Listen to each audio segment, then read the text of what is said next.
Alright, what's up everyone? This is my 93 Miata. In this video, we're gonna take it from looking like this to this. So if you wanna see the process, stay tuned. To give some backstory, I actually had a Miata right before this one, which is this one, and I got it back in 2021, and as you can see, it was pretty damaged and it needed a lot of work. So we're gonna talk briefly about this build first because it kind of ties into my next Miata build. But as you can see, we had to pull the engine, it had rod knock, towed it back to the shop, and then that's where we could work on it more in depth. Yeah, basically started by removing all the old parts that I knew I was going to replace, and then had to move on to some body work. And while I was doing that, my friend Robert was helping me refresh the good motor that was going in. So we did the timing belt, we did all the gaskets, including the pan gasket and everything. I just refreshed and cleaned up the whole motor, made sure it was 100% before putting it in. I did little miscellaneous things like clean up the valve cover because I knew I wanted to paint that white.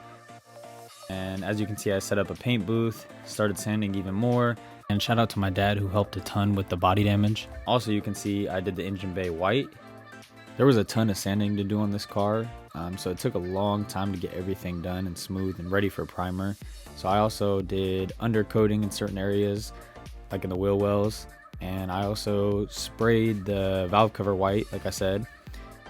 And then it was on to the final few things to prep before I could actually lay primer. So I'm pretty sure I went with an epoxy primer. So I did a good amount of coats on that, and then I sanded it down and got it ready for the base coat.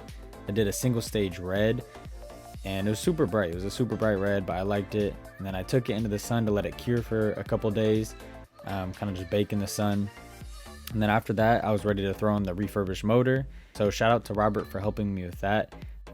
And this motor did not drop right in. For some reason, it wasn't lining up, but after a lot of persuasion, it ended up being okay. And this car was really nice. Looking back, I kind of regret all the red.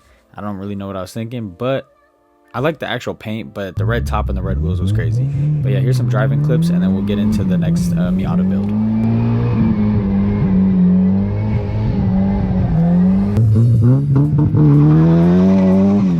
Alright, so now getting into my current Miata build, I started with disassembly, just kind of prepping everything for paint. And I also had a suspension issue to fix because it was crab walking on the road. It ended up just being a bent lower control arm bolt, so that was a pretty easy fix. As you could probably guess just by looking at it, this car needed a lot of sanding, especially because I chose to take off that extra thick clear coat at the bottom of these cars that they put on for rock chips and all that. But yeah, I'm going to show you all the sanding process, and then I'll pop back in when I start doing something different.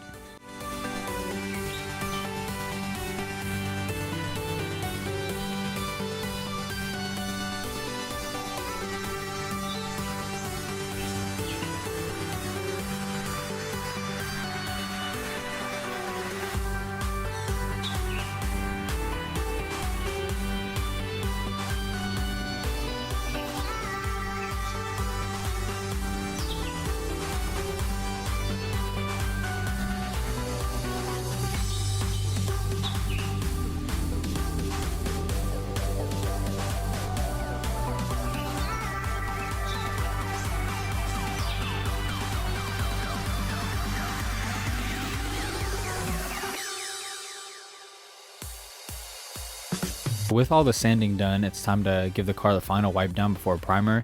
And for primer on this car, I actually chose to rattle can it. I've done this a couple times in the past on different cars, and it's always turned out great, especially if you wet sand it with 600 grit. So that's exactly what I end up doing, and it turned out really well, as you guys will see with the final product.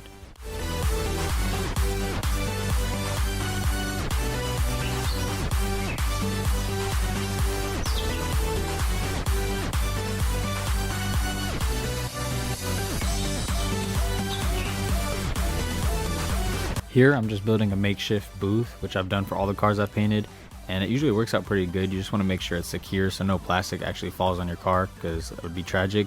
And you also want to think of like ventilation with the fans, and also mop the floor because you don't want that dust airborne when you're actually spraying.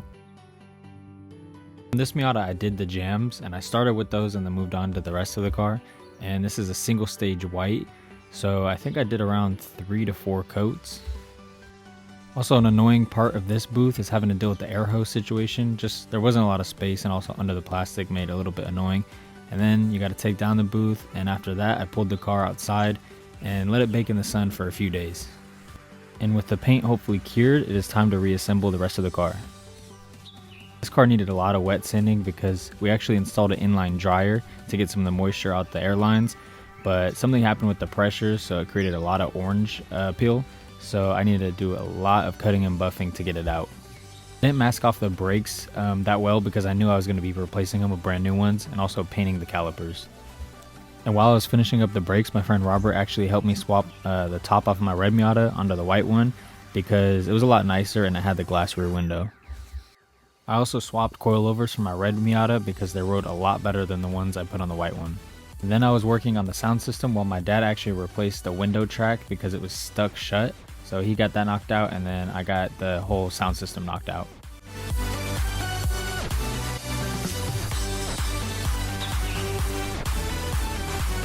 And just like that, the car was pretty much done. Except it was still running rich, so it was time to figure that out. I thought I had fixed this issue initially when I replaced the engine thermo sensor, which is behind the block, but when I went to get it smogged, it failed and they said it was running really rich. So that forced me to take a second look at it, and after a few months of not being able to figure out why I was running so rich, randomly started running worse and worse, and at the time I didn't know it, but that ended up being a bad fuel pressure regulator, which still didn't fix the overall problem, but I guess it fixed another problem. You can see how much the motor is shaking, and also you could just listen to the way it was running.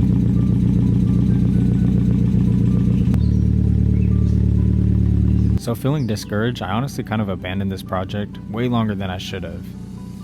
But here we are, more than ready to finally figure out what's wrong with this car.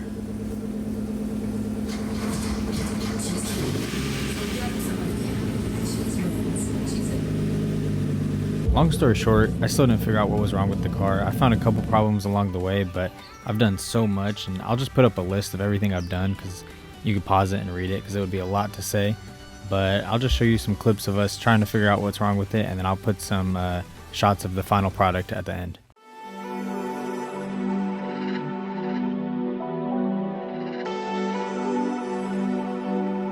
This is what you're looking for. I don't really care no more.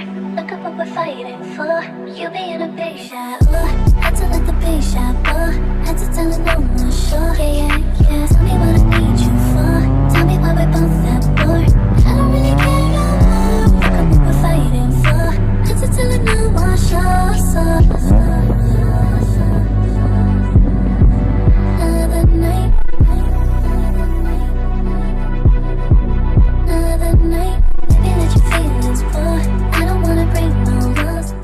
Thanks for watching, and stay tuned for the next video because I still have a lot to figure out on this car.